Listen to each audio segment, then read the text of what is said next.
യേശുക്രിസ്തുവിൽ എത്രയും സ്നേഹം നിറഞ്ഞവരെ, നമുക്കെല്ലാവർക്കും സുപരിചിതനായ പാതുവയിലെ വിശുദ്ധ അന്തോനീസിൻ്റെ തിരുനാളാണ് നാം ഇന്ന് ആഘോഷിക്കുന്നത്.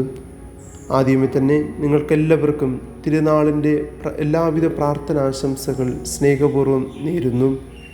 വിശുദ്ധ അന്തോനീസിൻ്റെ തിരുനാൾ ദിനത്തിൽ ഈ വിശുദ്ധൻ നമ്മെ ഓർമ്മിപ്പിക്കുന്ന 3 കാര്യങ്ങൾ നാം ഇവിടെ ധ്യാന വിഷയമാക്കുകയാണ്.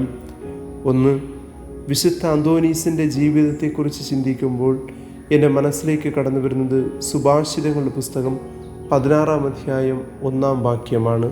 അത് പ്രകാരമാണ്: മനുഷ്യൻ പദ്ധതികൾ വിഭാവനം ചെയ്യുന്നു, എന്നാൽ അന്തിമമായ തീരുമാനം കർത്താവിൻ്റെതത്രേ.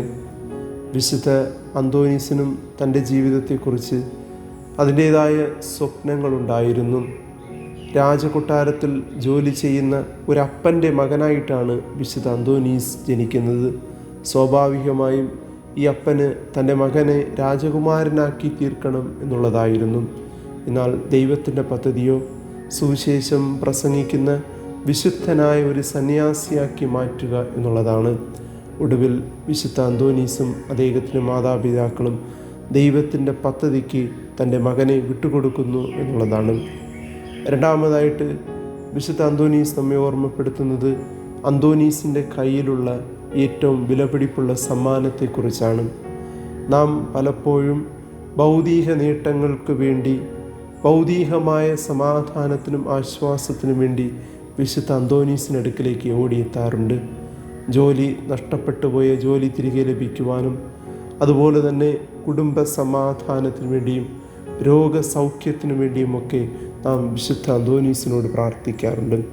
എന്നാൽ വിശുദ്ധൻ നമ്മെ ഓർമ്മപ്പെടുത്തുന്നത് ഇതിനേക്കാൾ ഉപരിയായി എനിക്ക് നിങ്ങൾക്ക് നൽകുവാൻ സാധിക്കുന്ന ഏറ്റവും വിലപിടിപ്പുള്ള സമ്മാനമെന്ന് പറയുന്നത് മറ്റൊന്നുമല്ല, നമ്മുടെ കർത്താവായ യേശു ക്രിസ്തുവാണ്. അതാണ് വിശുദ്ധ അന്തോനീസിൻ്റെ കൈകളിലുള്ളത്. നാം ആ ക്രിസ്തുവിനെ കണ്ടെത്തിയാൽ, ആ ക്രിസ്തുവിനെ സ്വന്തമാക്കിയാൽ മറ്റെല്ലാം സ്വന്തമാക്കി എന്നുള്ളതാണ്. ആയതിനാൽ വിശുദ്ധ അന്തോനീസിൻ്റെ കയ്യിലുള്ള ആ വിലപിടിപ്പുള്ള സമ്മാനമായ ക്രിസ്തുവിനെ കണ്ടെത്തുവാനായിട്ട്, ക്രിസ്തുവിനെ നേടുവാനായിട്ട് നമുക്ക് വിശുദ്ധ അന്തോനീസിൻ്റെ പക്കലേക്ക് ഓടിയണയാം. മൂന്നാമതായിട്ട് വിശുദ്ധ അന്തോനീസ് പൊതുവെ അറിയപ്പെടുന്നത് കാണാതെ പോയ വസ്തുക്കൾ തിരികെ കണ്ടെത്തുവാൻ സഹായിക്കുന്ന വിശുദ്ധനായിട്ടാണ്. സ്നേഹമുള്ളവരെ, കാണാതെ പോയ ഭൗതിക വസ്തുക്കൾ അന്വേഷിച്ച് വിശുദ്ധ അന്തോനീസിൻ്റെ അടുക്കിലേക്ക് ഓടിയെത്തുന്നതിനേക്കാൾ ഉപരിയായിട്ട് നമ്മുടെ ജീവിതത്തിൽ കാണാതെ പോയ, നഷ്ടപ്പെട്ടു പോയ ജീവിത മൂല്യങ്ങൾ, നന്മകൾ, വിശുദ്ധി എന്നിവ കണ്ടെത്തുവാനായിട്ട് നമുക്ക് ഈ വിശുദ്ധൻ്റെ മാധ്യസ്ഥം യാചിച്ച് പ്രാർത്ഥിക്കാം.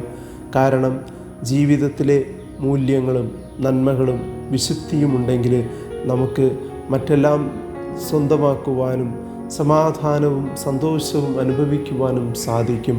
ആയതിനാൽ നഷ്ടപ്പെട്ടു പോയ ഭൗതിക വസ്തുക്കൾ തിരികെ കണ്ടെത്തുവാനായിട്ട് ഈ വിശുദ്ധൻ്റെ മാധ്യസ്ഥം അപേക്ഷിക്കുന്നതിനേക്കാൾ ഉപരിയായിട്ട് നഷ്ടപ്പെട്ടു പോയ ജീവിത വിശുദ്ധി തിരികെ കൊണ്ടുവരുവാനായിട്ട് ഈ വിശുദ്ധൻ്റെ സഹായം യാചിച്ച് പ്രാർത്ഥിക്കാം. അപ്രകാരം ദൈവത്തോടുള്ള സ്നേഹത്തിൽ, വിശുദ്ധിയിൽ വളരുവാൻ വിശുദ്ധ അന്തോനീസിൻ്റെ തിരുനാൾ നമ്മെ സഹായിക്കട്ടെ.